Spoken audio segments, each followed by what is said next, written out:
I was in my workshop that December morning, working on a busted table leg that had been giving me trouble for weeks. The smell of sawdust and WD-40 filled the air, mixing with the cold bite of winter coming through the partially open garage door. My hands, rough from 35 years of construction work, gripped the screwdriver with the same precision I'd used to frame half the houses in this town. That's when I heard Lucas talking on his phone in the driveway, his voice carrying clear through the morning air. My name is Henry Williams. I'm 63 years old, been a widower for 8 years now, and I've learned that sometimes you hear things that change everything. Sometimes you hear words that crack something open inside you that you didn't even know was there. Just dump all 8 grandkids with Dad and that's it, Lucas was saying, his tone casual as if he was talking about dropping off dry cleaning. He doesn't have anything else going on anyway. We'll head to the lake resort and finally get some peace and quiet. I stopped what I was doing. The screwdriver felt suddenly heavy in my hand. Behind me on the workbench sat 3 half-finished Christmas projects. A toolbox for Lucas's oldest boy, carved from oak and sanded smooth as silk. A jewelry box for Mason's daughter, with tiny hinges I'd special ordered from a catalog. A wooden train set I'd been crafting piece by piece for the younger kids. Hours of careful work, measuring twice and cutting once the way my father taught me back when craftsmanship meant something. I'd been a construction foreman for 35 years before I retired, supervised crews, built foundations that would last generations, earned respect through sweat and skill. I'd heard plenty of tough talk on job sites, men saying things they didn't mean when they were frustrated or tired. But this was different. This was my own son talking about me like I was some kind of convenience store, open 24 hours for whatever he needed. Lucas kept going, even laughing a little. The sound cut through the winter air like a blade.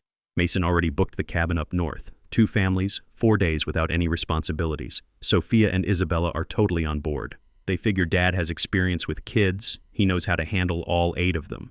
Plus, he already bought the groceries and paid for Christmas dinner.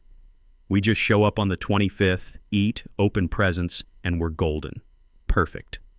That word hung in the air like exhaust fumes from a diesel truck. Perfect for them, maybe. Perfect for everyone except the old man who'd be doing all the work. I set down my tools with deliberate care, the way I'd been trained to do in Vietnam when steady hands meant the difference between life and death. Some habits you never lose. My workshop was my sanctuary, lined with tools I'd collected over decades. Hand planes from my grandfather, power tools I'd bought with my first good paycheck, everything organized and maintained because that's what you do when you respect your work. But now standing there surrounded by projects I'd been making out of love, I felt something I hadn't felt in years. Not just anger, something deeper, colder. The kind of rage that builds up over time like pressure in a pipe until one day it just explodes. I'm Henry Williams, served 2 tours in Vietnam, came back and built half the houses in this small Ohio town with these hands. Lost my wife Margaret to cancer 8 years ago, and somehow managed to keep going, keep being there for everyone who needed me. Raised 2 boys who apparently thought their old man existed solely for their convenience. Lucas finished his call and drove off in that pickup truck I'd helped him buy, probably feeling real pleased with himself and his clever planning. I stood there in my garage looking around at the familiar walls lined with pegboard and tool outlines, at the calendar where I'd marked Christmas Day with a red circle, thinking it would be another special family gathering. The grocery receipt was sitting on my workbench where I'd left it that morning, weighted down with a wrench so it wouldn't blow away. $650 for Christmas dinner for 18 people. Turkey, ham, all the fixings, enough food to feed a construction crew. Money that came straight out of my Social Security and pension check, which adds up to about $3,100 a month if I'm lucky. Not exactly rolling in dough, but I'd managed to save up for months, planning every meal, calculating every side dish, making sure there'd be enough food to make Christmas special for my family. The workshop felt different now, smaller somehow, like the walls were closing in. I walked over to the corner where I keep the Christmas gifts, wrapped and ready. 8 carefully chosen presents, $800 total. Toys for the younger ones, practical items for the older kids, each one picked out with the specific child in mind. Money I'd saved by eating less, by fixing my own truck instead of taking it to the shop, by wearing the same work boots another year even though the sole was starting to separate. I looked at those wrapped presents, and realized something that should have been obvious years ago. I was being used, and I was tired of it. Let me tell you about last Christmas. I started cooking at 5 a.m., the way Margaret used to do when she was alive. Got that 20-pound turkey in the oven before the sun came up, spent the whole morning making stuffing from scratch, mashing potatoes by hand because that's how they taste best. My back was killing me by noon, but I kept going because I thought that's what family meant. Lucas and Sophia showed up 2 hours late. I could smell the alcohol on their breath before they even got through the front door. They'd stopped at the Hendersons' place for just one drink that turned into 3 or 4. The turkey was drying out, the sides were getting cold, but they waltzed in like nothing was wrong. "Sorry we're late, Dad," Lucas said, not sounding sorry at all. Traffic was murder. There was no traffic. This is a town of 8,000 people. The only traffic we get is when somebody's cattle get loose on Route 9. Mason and Isabella showed up even later, around 3 p.m. for a 1 o'clock dinner. Their excuse was that one of the kids had a meltdown about wearing nice clothes. A meltdown that lasted 2 hours, apparently. They didn't even apologize, just started loading plates like they'd been there all along. The kids were cranky from waiting so long to eat. The adults were half drunk and loud. And me? I spent the entire meal jumping up to get more rolls, refill drinks, find the salt, cut up food for the youngest ones. I barely sat down long enough to take 3 bites of my own dinner. But the real kicker came after we ate. Lucas stretched out in my recliner, undid his belt, and announced, "Hey Dad, we're going to head over to the Hendersons for their annual Christmas party. Can you watch the kids for a few hours?" A few hours turned into 11 p.m. I gave baths to 8 kids in my 1 bathroom. Got them all settled on air mattresses in the living room, turned on a Christmas movie, stayed up until midnight making sure everyone was okay. The youngest one, Mason's 4-year-old, cried for his mom until 10:30. I sat with him on the couch, rubbing his back, telling him stories about when his dad was little. Meanwhile, their parents were posting pictures on Facebook at some fancy party, drinks in hand, big smiles, not a care in the world. The caption on Lucas's post read, "Finally getting some adult time. Thanks to Dad for handling the chaos. #best grandpa ever. #Christmas 2023. When they finally stumbled back to pick up their kids the next morning, hungover and grumpy, did anyone say thank you? Did anyone ask how the night went? Mason's first words were, "Dad, someone spilled juice on your carpet. You might want to clean that up before it stains." That was Christmas last year, and the year before was pretty much the same story. And the year before that, I remember my 60th birthday 3 years back. Margaret had been gone for 5 years by then, and birthdays were already hard enough without her. But I thought maybe the boys would remember. Maybe they'd stop by with the grandkids, bring a cake, make it feel like a celebration, instead of just another day of missing my wife. I cleaned the house anyway, just in case.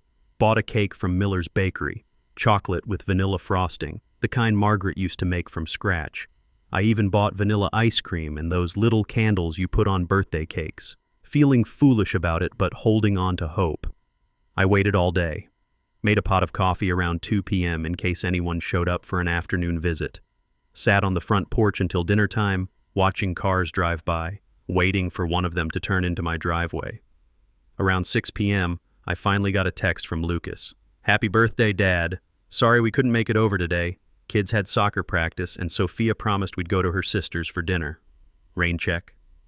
The rain check never came. Mason didn't even text until 3 days later. "Hey Dad, just remembered it was your birthday. Hope you had a good one. Things have been crazy here. I ate that birthday cake by myself, 1 slice each night for a week, sitting at my kitchen table looking at the empty chair where Margaret used to sit, 60 years old, and I felt invisible to my own children. But it wasn't just birthdays. It was everything. When I had pneumonia 2 years ago, laid up for 3 weeks with a fever that spiked to 104, I called both boys asking if someone could bring me groceries or maybe some soup from the diner. Lucas said Sophia was busy with her book club and couldn't possibly miss it. "It's her turn to host, Dad. You understand?" Mason said Isabella had some important meeting at work and he was swamped with a big project deadline. I drove myself to the IGA with a fever, gripping the steering wheel with shaky hands because there was nobody else to do it. Came home with a bag of canned soup and saltines, barely able to carry it into the house.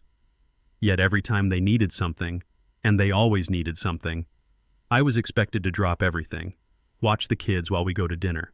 Can you help us move? Dad, we need to borrow some money. Dad, can you fix my deck? Dad, can you pick up the kids from school because our car broke down? Always asking, never giving back. The money thing really gets to me.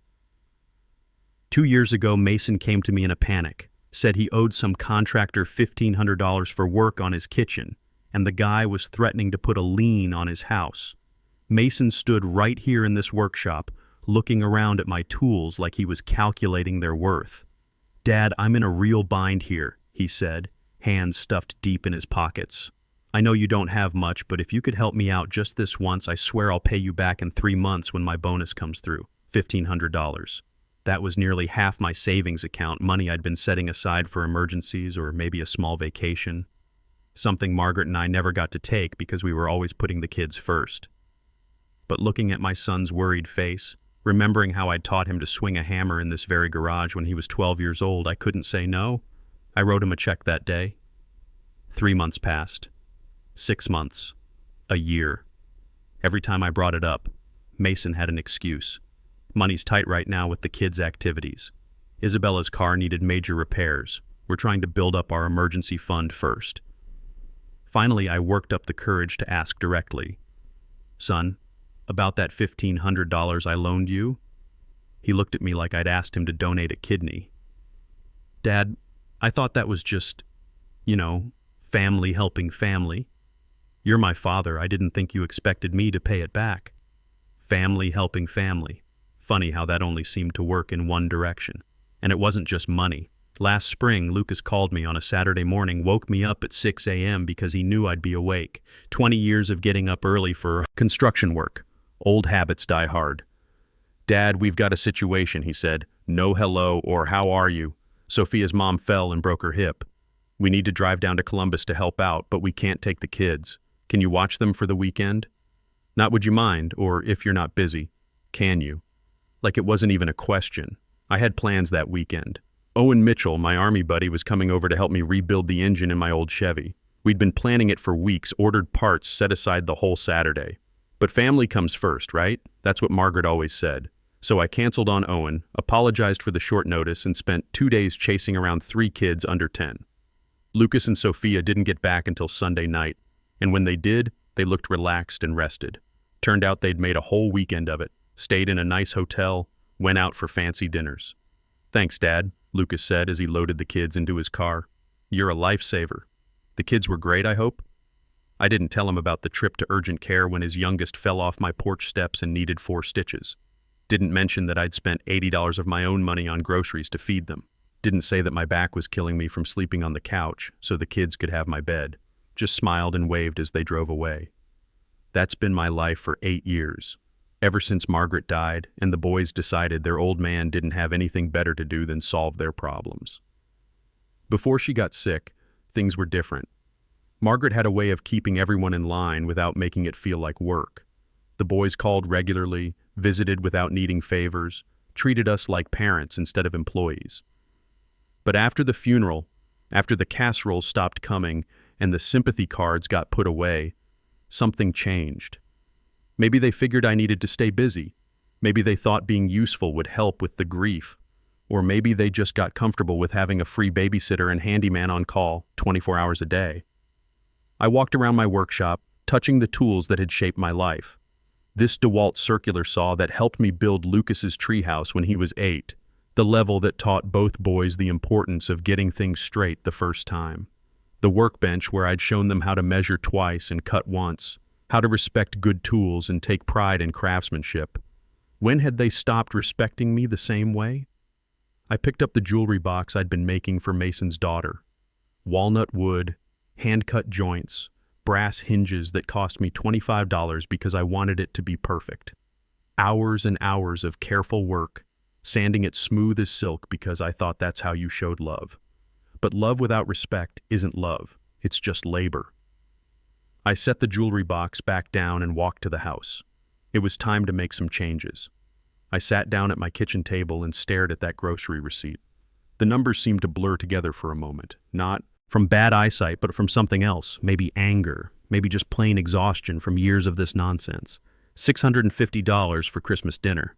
Turkey, ham, sweet potatoes, green bean casserole, dinner rolls, cranberry sauce, 3 different kinds of pie. Everything planned down to the last detail because I wanted it to be perfect for them. The house felt too quiet. After Margaret died, I thought I'd get used to the silence, but 8 years later, it still hits me sometimes like a punch to the gut. She would have known what to do about this situation. Margaret had a way of setting people straight without making them feel small about it. She could look at one of the boys and say, "That's enough," and they'd straighten up immediately. But Margaret wasn't here anymore. It was just me, and apparently I'd been doing a poor job of demanding the respect I deserved. I walked around the house, really looking at it for the first time in months. Family photos covered every surface. Birthday parties, graduations, holidays, Little League games.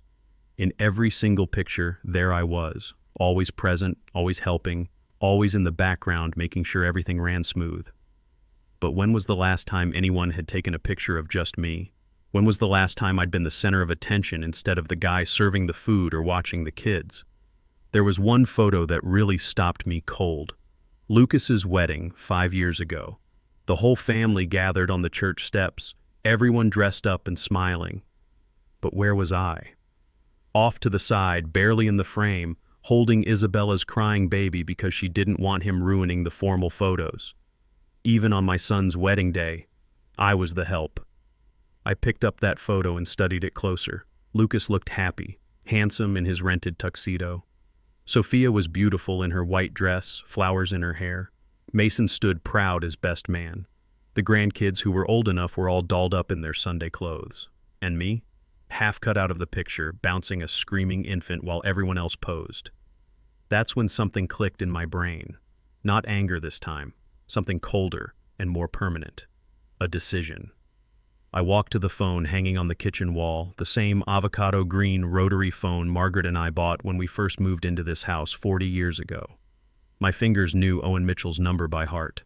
We'd been calling each other for decades, ever since we came back from Vietnam and settled down in the same part of Ohio. Owen answered on the second ring. "Henry? This is a surprise. Everything all right over there?" His voice sounded concerned, which made sense. I wasn't much of a phone caller unless something was wrong. Most of our conversations happened in person, usually over coffee at the diner or while working on some project in one of our garages. "Owen," I said, and my voice came out steadier than I expected. "You still got that cabin up at Lake Erie?" There was a pause. Owen had been trying to get me up to his family's old fishing cabin for years. It was a simple place, nothing fancy. 2 bedrooms, a kitchen, a pier that stretched out into the water. His grandfather built it back in the 1940s, and Owen inherited it when his dad passed. "Of course I do. Same as always. Why, you finally ready to take me up on that invitation? What would you say if I wanted to spend Christmas up there? Get away from everything for a while?" Another pause, longer this time. Owen knew me well enough to understand this wasn't a casual request. In all the years we'd been friends, I'd never wanted to get away during the holidays. Family always came first, even when family treated me like hired help. "I'd say it's about damn time," he said finally. "What's going on, Henry?" So I told him. About the phone call I'd overheard, about years of being taken for granted, about feeling like I'd turned into some kind of unpaid employee instead of a father and grandfather. Owen listened without interrupting, which is one of the things I've always respected about him. He's not one to jump in with advice before he understands the whole situation. "How long you want to stay?" he asked when I finished. "I was thinking about leaving December 23rd, maybe staying through New Year's." "Good. Give me time to get the place ready. I'll drive up tomorrow and make sure the heat's working, stock the refrigerator. You bring your fishing gear and that bottle of bourbon you've been saving. We'll have ourselves a real Christmas. A real Christmas." The words hit me harder than I expected. When was the last time Christmas had been about rest and peace instead of cooking and cleaning and babysitting? "Owen, I need to ask you something, and I want an honest answer." "Shoot. Am I wrong to do this? Am I being selfish?" His answer came quick and firm. "Henry, you've spent 8 years putting everyone else first. It's time you did something for yourself." After I hung up with Owen, I sat in my kitchen for a long time just thinking. The afternoon light was starting to fade, casting long shadows across the linoleum floor Margaret and I had installed ourselves 20 years ago. She'd picked out the pattern, little blue flowers on white background, because she said it made the room feel cheerful even on gray Ohio winter days. I made myself a cup of coffee and wrote out a list, not a shopping list or a honey-do list, a cancellation list. First item, call Miller's Market and cancel the grocery order. Second item, return every single Christmas present. Third item, pack my gear and get ready to leave town.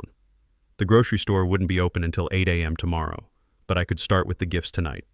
I walked back to my workshop and looked at all those wrapped packages. 8 presents, bought over 3 months of careful shopping. I'd driven to 3 different towns to find exactly the right things, comparing prices, making sure each gift was something special.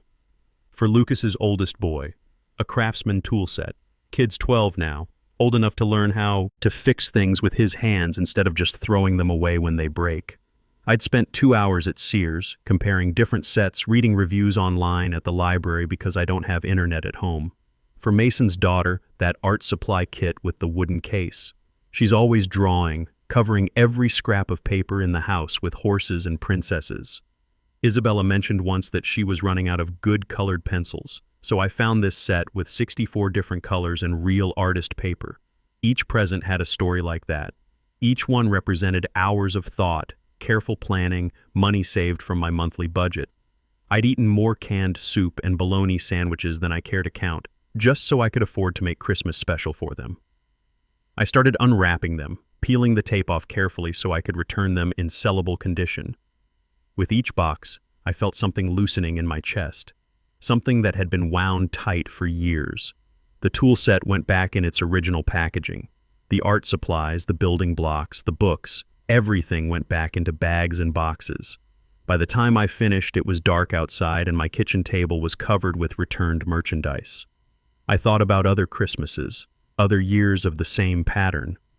Margaret and I used to have such plans for the holidays when the boys were young. We'd start shopping in October, hiding presents in the basement, planning meals that would bring the whole family together. Christmas morning was magical then, the boys racing downstairs in their pajamas, Margaret making her famous cinnamon rolls, all of us gathered around the tree in our little living room. But somewhere along the way, it stopped being about family and started being about logistics. After Margaret died, Christmas became my responsibility alone. The shopping, the cooking, the cleaning, the coordinating. And every year it felt less like a celebration and more like a performance I was putting on for an audience that didn't really appreciate the show. I remember 3 years ago, I spent $200 on a fancy ham from the butcher shop, honey glazed, spiral cut, the works. When Lucas carved it at dinner, he said, "This is pretty good, Dad, but not quite as good as the one we had at the Hendersons last week." Not as good. After I'd stretched my budget to afford the best ham in town, his first comment was that it wasn't as good as what he'd eaten somewhere else for free. That night, I'd gone to bed feeling like I'd failed somehow, like I wasn't measuring up to other people's standards, even though I was doing all the work and paying all the bills. But sitting here now, looking at all those unwrapped presents, I realized something important. I hadn't failed. They had. They'd failed to see the effort, the sacrifice, the love that went into every meal and every gift. They'd failed to treat me like a person instead of a service. They'd failed to understand that just because I was willing to help didn't mean they should take that willingness for granted. I loaded all the returned merchandise into my truck. Tomorrow I'd drive to every store and get my money back. $800 that I could spend on myself for once. Maybe I'd buy that new fishing reel I'd been eyeing at Walmart. Maybe I'd get Owen something nice for letting me use his cabin. Maybe I'd just put it in the bank and know that it was there for me, not for someone else's emergency or convenience. The phone rang around 9 p.m., Lucas calling, probably wondering about some detail for Christmas dinner. I let it ring. Whatever he wanted to know, he was going to have to figure out himself. It rang again 10 minutes later. This time it was Mason. I didn't answer that one either. By 10 p.m., I'd gotten 6 calls between the two of them, voice messages I didn't bother to listen to. If they wanted to talk, they could drive over here and talk face-to-face like men instead of leaving messages like teenagers. I went to bed that night feeling something I hadn't felt in years. Not happiness exactly, but something close to it. Peace, maybe. The peace of knowing I'd finally stopped letting myself be walked on. I woke up the next morning at 5:30, same as always. 40 years of construction work will program that into your bones whether you want it or not. But for the first time in months, I didn't feel that heavy weight in my chest when I opened my eyes. No mental list of things I needed to do for other people. just a clear sense of purpose about what I was going to do for myself. Coffee first, black and strong the way Margaret used to make it. I stood at the kitchen window watching the sun come up over the Hendersons' barn, thinking about how many mornings I'd spent right here planning meals and shopping lists for family gatherings that turned into work marathons for me. At exactly 8 a.m., I called Miller's Market. Jenny Patterson answered. I'd known her since she was in high school, back when I built the addition onto her parents' house. Henry Williams here. Jenny. I need to cancel a grocery order. Oh, hi, Mr. Williams. Let me pull that up. Christmas dinner for 18, right? That's quite a feast you've got planned. Had planned. Past tense. Change of plans, honey. Need to cancel the whole thing. There was a pause. The whole order? Are you sure? We've got everything set aside already. The turkey, the ham, all the fixings. It's going to be beautiful. I'm sure. How fast can you get my money back? Well, we can refund your card right now if you want. $650, right? It'll show up in your account in a day or two. $650. Back in my account where it belonged instead of feeding people who thought I was some kind of free catering service. Do it. After I hung up, I loaded my truck with all those returned Christmas presents and drove into town. First stop was Walmart, where I'd bought the tool set and a couple of other items. The customer service desk had a line, but I didn't mind waiting. For once in my life, I wasn't rushing around trying to accommodate someone else's schedule. The young man behind the counter, couldn't have been more than 20, looked at all my returns with raised eyebrows. Wow, that's a lot of Christmas presents. Everything okay? Everything's fine, I said. Just changed my mind about some things. He processed the returns without any trouble. $180 back on my card. Next stop was Target, then the toy store, then the bookstore downtown. At each place I got the same curious looks from clerks who probably wondered why some old guy was returning Christmas presents a week before the holiday. But they did their jobs, and I got my money back. No questions, no hassles. By noon, I'd recovered $725 of the $800 I'd spent. The remaining $75 worth of gifts, a couple items where I'd lost the receipts, went straight to the Salvation Army donation box outside the grocery store. Let some kids whose grandparents were appreciated enjoy them. Driving home, I thought about Margaret and how she would have handled this situation. She never would have let it get this far in the first place. Margaret had this way of setting boundaries without making people feel bad about it, but she was clear as glass when someone crossed a line. I remember when Lucas was 16 and thought he could come and go as he pleased without telling us where he was going. Margaret sat him down at the kitchen table and explained in her calm, steady voice that living in this house came with responsibilities. If he wanted to be treated like an adult, he needed to act like one. You want freedom, you earn it with respect, she told him. You want privileges, you show us you can handle them responsibly. This isn't a hotel and we're not your servants. Lucas tested her exactly once after that conversation. Came home 3 hours past curfew without calling, expecting his usual forgiveness. Margaret met him at the door and handed him a list of extra chores that would keep him busy every weekend for a month. He never missed curfew again. Margaret understood something I'd forgotten over the years. Teaching people how to treat you isn't mean. It's necessary. When I got home, there were 2 cars in my driveway. Lucas's pickup and Mason's SUV. Both boys were sitting on my front porch looking like they'd been there a while. They stood up when I parked the truck and I could see the worry on their faces. Good. It was about time they worried about something besides their own convenience. I got out of the truck slowly, taking my time. Let them wonder what was in all those shopping bags, what I'd been doing all morning while they'd probably been calling and getting no answer. Dad, Lucas started, but I held up my hand. Not here, I said. If you boys want to talk, we do it inside like civilized people. We walked into the house in single file, them following me like they used to when they were kids and knew they were in trouble. I sat down at my kitchen table, the same spot where I'd made my list the night before, and gestured to the other chairs. Now, I said, looking at both of them, what exactly did you two want to discuss? Lucas and Mason sat across from me at my kitchen table, both looking uncomfortable in a way I hadn't seen since they were teenagers caught doing something they shouldn't. The silence stretched out for a minute, neither one wanting to be the first to speak. Finally, Lucas cleared his throat. Dad, we've been trying to call you. I know. I heard the phone ring. Why didn't you answer? Because I was busy, something you boys seem to think I never am.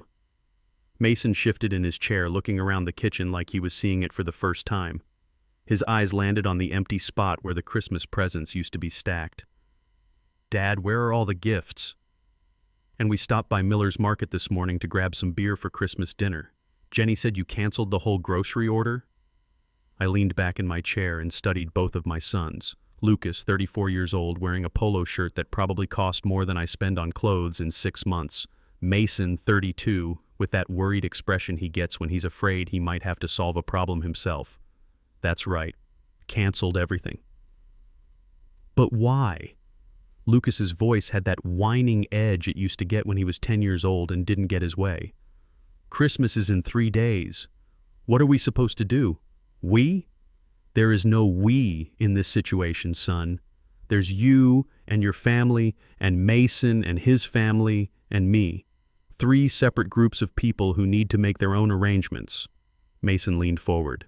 "Dad, I don't understand what's going on here. This isn't like you. You're right. It's not like me. The old me would have kept his mouth shut, done what was expected, and let you boys walk all over him for another year. But I heard something yesterday that changed my mind about a lot of things." Both of them looked confused, like they were trying to remember what they might have said or done wrong. Lucas spoke first.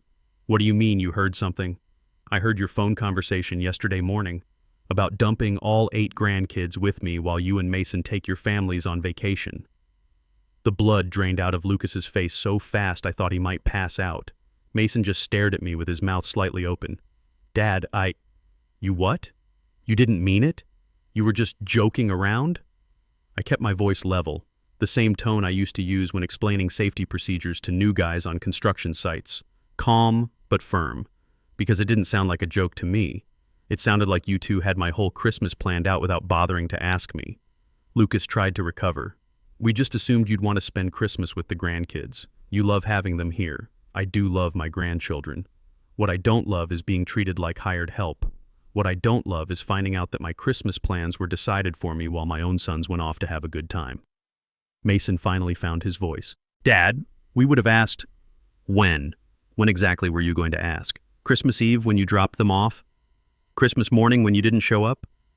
The kitchen got quiet except for the ticking of the old wall clock Margaret bought at an estate sale 15 years ago. I could see both boys thinking, trying to figure out how to get themselves out of this hole they'd dug. "Look," Mason said finally, "maybe we should have talked to you first. But you're always so willing to help out, we just figured..." "You figured wrong." I stood up and walked to the window, looking out at my backyard where I'd taught both these boys to throw a baseball, where I'd pushed them on the swing set I built with my own hands. "You figured I don't have a life of my own. You figured I exist solely for your convenience." Lucas tried a different approach. "Dad, we appreciate everything you do for us. You know that." I turned around to face them both. "Do I? When's the last time either one of you called just to see how I was doing? Not because you needed something, just to check on your old man?" Silence. "When's the last time you invited me to something that didn't involve babysitting your kids?" More silence. "When's the last time either one of you asked about my life, my interests, my health, my feelings about anything?" Lucas looked down at his hands. Mason stared at the table. Neither one of them had an answer because we all knew what the answer was. Never. "You want to know what I've been doing for the past 8 years?" I sat back down, leaning forward so they had to look at me. "I've been a free babysitter, a free handyman, a free bank when you needed money, a free caterer for every holiday and birthday. But I haven't been your father, because fathers get respect. I've been your employee." "That's not fair," Mason said, but his voice lacked conviction. "Fair? You think it was fair when I had pneumonia and neither one of you could spare an hour to bring me groceries? You think it was fair when you borrowed $1,500 from me and then acted like I was selfish for expecting it back?" Mason's face went red. "I never said I wouldn't pay you back. You said you thought it was a gift because I'm your father. Family helping family, remember?" "Dad, we do love you," Lucas said quietly. "I know you do. But love without respect isn't enough anymore. I'm 63 years old, and I'm tired of being invisible to my own children." I reached into my shirt pocket and pulled out a folded piece of paper. My airline confirmation printout that Owen had helped me book online at the library that morning. I'm flying to Buffalo tomorrow morning. Owen's picking me up there, and we're driving to his cabin on Lake Erie. I'll be back after New Year's." Both boys started talking at once. "Dad, you can't. What about the kids? We've already made plans." I held up my hand for silence. "Your plans are not my problem. Your kids are not my responsibility. Figure it out." "But we've already paid for the hotel rooms," Lucas said desperately. "And I've already paid for Christmas dinner and presents that I'm not providing. We've all got financial losses here." Mason stood up, his chair scraping against the floor. "Dad, this is crazy. You're punishing the kids for something we did. I'm not punishing anyone. I'm taking a vacation, something normal people do when they want to get away and relax." "But it's Christmas." "Yes, it is. And for the first time in 8 years, I'm going to have a peaceful one." The silence that followed my announcement seemed to suck all the air out of the kitchen. I could see both my sons processing what I just told them, their faces going through a whole range of emotions. Shock first, then anger, then what looked like panic as they realized their careful plans were falling apart. Lucas was the first to try a different approach. He leaned forward, putting on that earnest expression he used to wear when he was trying to talk his way out of trouble as a teenager. "Dad, look, maybe we handled this wrong. Maybe we should have talked to you first before making any assumptions." His voice was softer now, more careful. "But you have to understand, we were just thinking about what's best for the kids. They love spending Christmas here with you. The kids love Christmas here because someone else does all the work while they get spoiled rotten," I said. "And that someone else has been me for too many years." Mason tried next. "Dad, what if we helped this year? What if we brought some of the food or helped with the cooking or what? You'd help me prepare for the Christmas you planned without asking me? You'd pitch in with the work for the vacation you were taking at my expense?" I shook my head. "Son, you're missing the point entirely." "Then explain it to us," Lucas said, and there was an edge creeping into his voice now. The fake patience was starting to crack. "Tell us what we did wrong so we can fix it." I stood up and walked to the refrigerator, not because I needed anything, but because I needed to move, needed to think about how to make them understand something they should have figured out years ago. "You want to know what you did wrong? You turned me into a convenience. You stopped seeing me as your father and started seeing me as a service you could use whenever you needed something." I turned back to face them. "When Margaret was alive, you boys called us. Both of us. You invited us to things. You included us in your lives. You treated us like people who mattered for more than what we could do for you."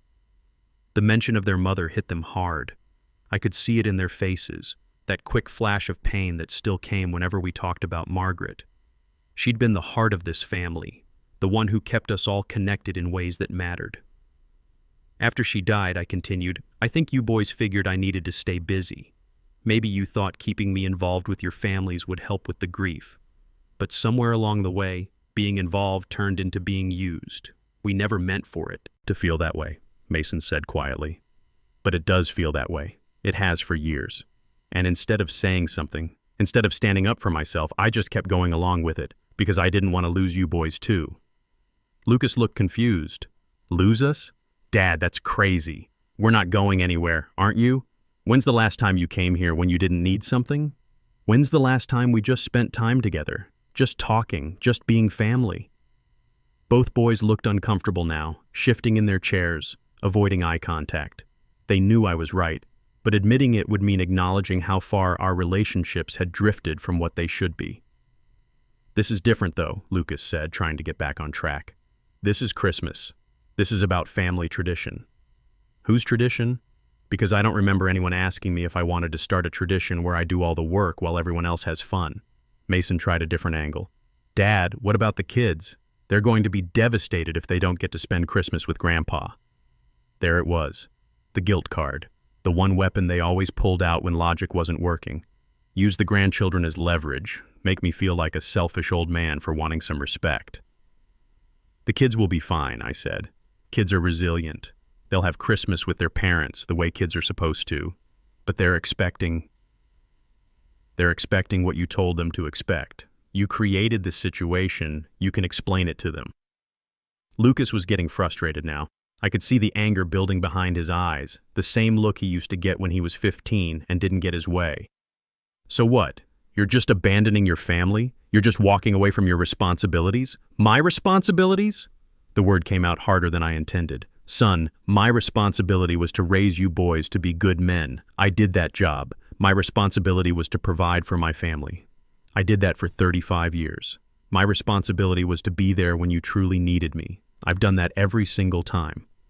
I leaned forward, looking both of them in the eye. But my responsibility is not to be your unpaid employee for the rest of my life.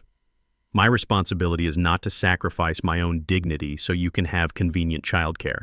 That's not what we're asking for, Mason protested. Isn't it?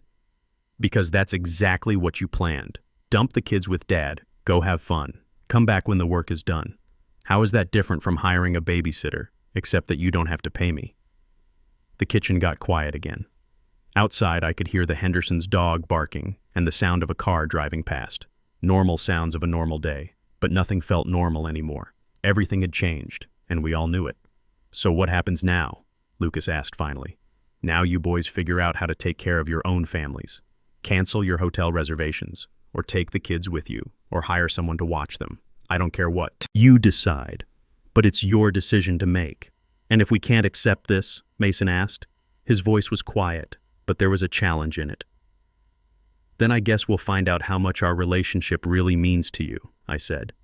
Because I'm done begging for respect from my own children. I walked to the back door and opened it, letting the cold December air flow into the kitchen. I think this conversation is over. You boys know where I stand. What you do with that information is up to you. Lucas and Mason left without another word, their shoes crunching on the frozen gravel as they walked to their vehicles. I watched from the kitchen window as they sat in Lucas's truck for a few minutes, probably trying to figure out their next move. Then Mason got out and drove away in his SUV, leaving Lucas alone in my driveway for another 10 minutes, staring at my house like he was waiting for me to come out and tell him this was all some kind of joke. I didn't. Finally, he drove away too, and I was alone with the silence again. But this time, the quiet didn't feel heavy like it usually did. It felt clean, like the air after a thunderstorm passes through and clears out all the humidity. I spent the rest of that afternoon packing for the lake trip. My old army duffel bag came out of the closet, smelling faintly of mothballs and memories. I packed warm clothes, my fishing gear, the book I'd been trying to finish for 2 years, and that bottle of bourbon Owen mentioned, a good Kentucky whiskey I'd been saving for a special occasion. This felt plenty special. My phone rang every hour or so throughout the evening. Lucas, then Mason, then their wives getting into the act. I let every call go to the answering machine, listening to increasingly frantic messages about Christmas dinner and disappointed children and family obligations. Around 8 p.m., Sophia called and left a message that really got under my skin. Henry, I don't know what's gotten into you, but this behavior is completely unfair to the children. They've been looking forward to Christmas at Grandpa's house for weeks. I think you need to reconsider this selfish decision before you do permanent damage to your relationships with your grandchildren. Selfish. There was that word again. Wanting to be treated with respect was selfish. Expecting my own children to take responsibility for their families was selfish. Refusing to be their unpaid employee was selfish. I erased the message and went to bed. The next morning, December 23rd, I woke up at 5 a.m. feeling better than I had in months. My flight to Buffalo was at 10:30, which gave me plenty of time to get to the airport in Columbus. Owen was picking me up in Buffalo, and we'd drive the last hour to his cabin together. I was drinking my coffee and double-checking my packing when I heard a car pull into the driveway. Through the window, I saw Isabella getting out of Mason's SUV with a bag of what looked like cookies or muffins. She knocked on the front door instead of just walking in, which was progress, I suppose. When I answered, she held out the bag with a smile that looked forced around the edges. "Good morning, Henry. I brought you some of those snickerdoodles you like. I thought maybe we could talk about Christmas." Isabella had always been the family diplomat, the one who tried to smooth over conflicts and keep everyone happy. Under normal circumstances, I might have felt bad for her, caught in the middle of a situation her husband created, but these weren't normal circumstances. "That's thoughtful of you, Isabella, but I can't stay and chat. I've got a flight to catch." Her smile faltered. "Mason told me about your trip." "Henry, I think there's been a misunderstanding here." "No misunderstanding. Your husband and his brother planned to use me as free childcare while they took their families on vacation. When I refused to go along with it, they tried to guilt me into changing my mind. Pretty clear situation, but the children are not my responsibility. They're yours and Mason's. Isabella looked genuinely confused, like she couldn't understand why I wasn't seeing reason. Henry, you love those kids. I do love them. But love doesn't mean I have to sacrifice my own dignity to prove it. Can't we work something out? What if Mason and I stayed home this Christmas, helped you with everything? We could make it a real family celebration. For just a moment, I wavered. Isabella was trying, at least. She was offering to help, offering to compromise. But then I remembered that this offer was only coming because their original plan fell through. They weren't offering to help because they respected me or valued my contribution. They were offering to help because they needed me to solve their childcare problem. I appreciate the offer, Isabella, but my decision is made. I'm going to the lake. What do I tell the children? Tell them Grandpa is taking a vacation. Tell them their parents will give them a wonderful Christmas. Tell them whatever you want, but don't make it my responsibility to manage their disappointment. Isabella's diplomatic mask finally cracked. This is really hard for us, you know. We're trying to do the right thing here. The right thing would have been to ask me before making plans that involved me. The right thing would have been treating me like a person instead of a service. She left the cookies on my porch and drove away without another word. At 8 a.m. sharp, I loaded my duffel bag into my truck and drove to the airport. The roads were clear, traffic was light, and for the first time in years I felt like I was going somewhere I wanted to go instead of somewhere I was obligated to be. The flight to Buffalo was smooth and on time. Owen was waiting for me at the baggage claim, looking exactly like what he was. A retired construction worker in his 60s wearing practical clothes and a genuine smile. "You made it," he said, gripping my hand in that firm handshake we'd perfected over 40 years of friendship. "I made it. How are you feeling?" "Free." The drive to the lake took us through small towns decorated for Christmas, past houses with lights and inflatable snowmen in the yards. Normal families preparing for normal holidays, probably looking forward to time together instead of dreading the work involved. "You want to talk about it?" Owen asked as we drove. "Not much to say. Finally got tired of being taken for granted. Good for you. About damn time."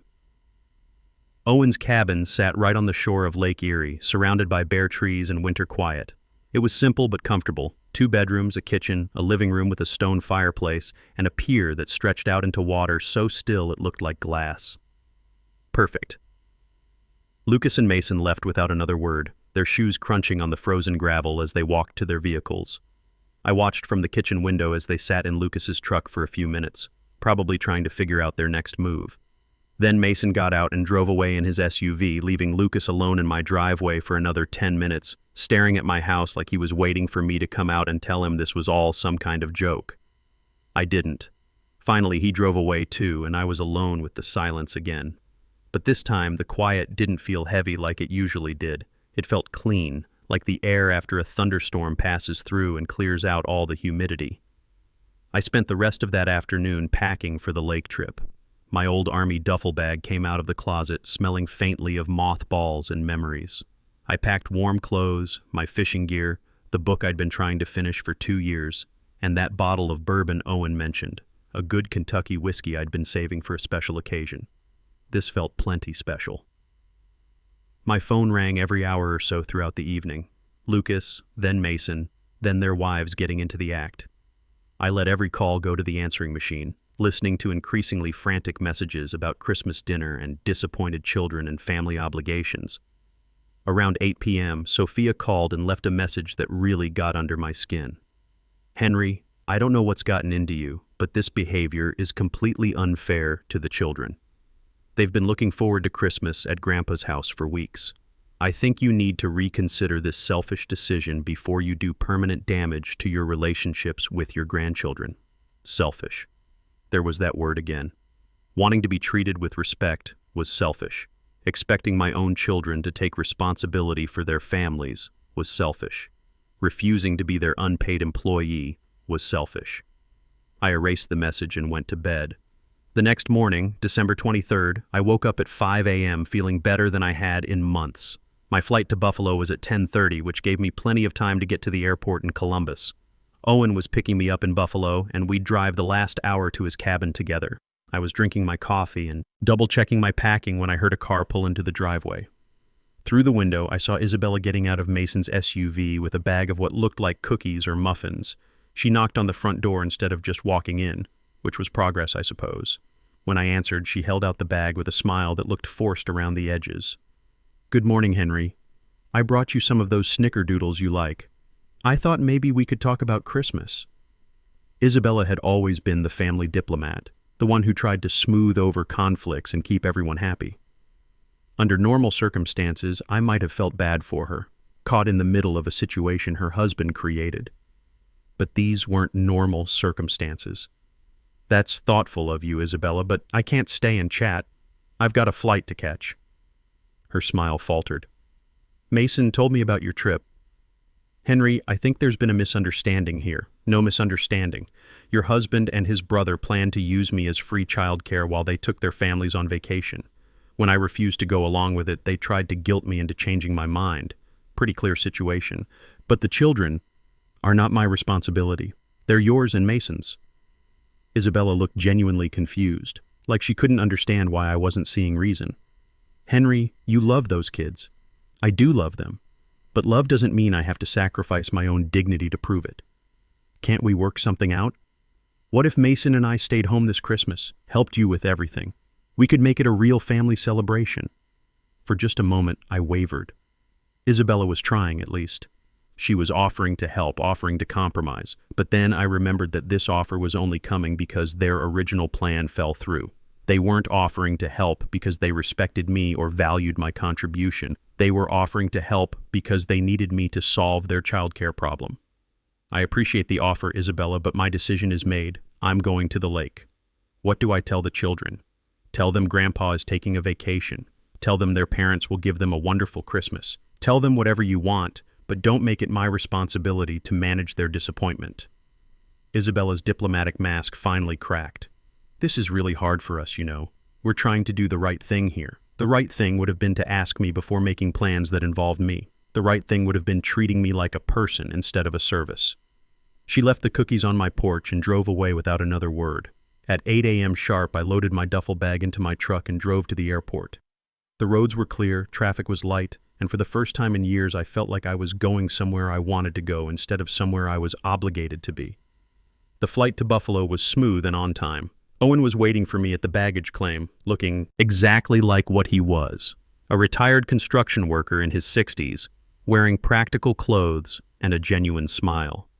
"You made it," he said, gripping my hand in that firm handshake we'd perfected over 40 years of friendship. "I made it. How are you feeling?" "Free."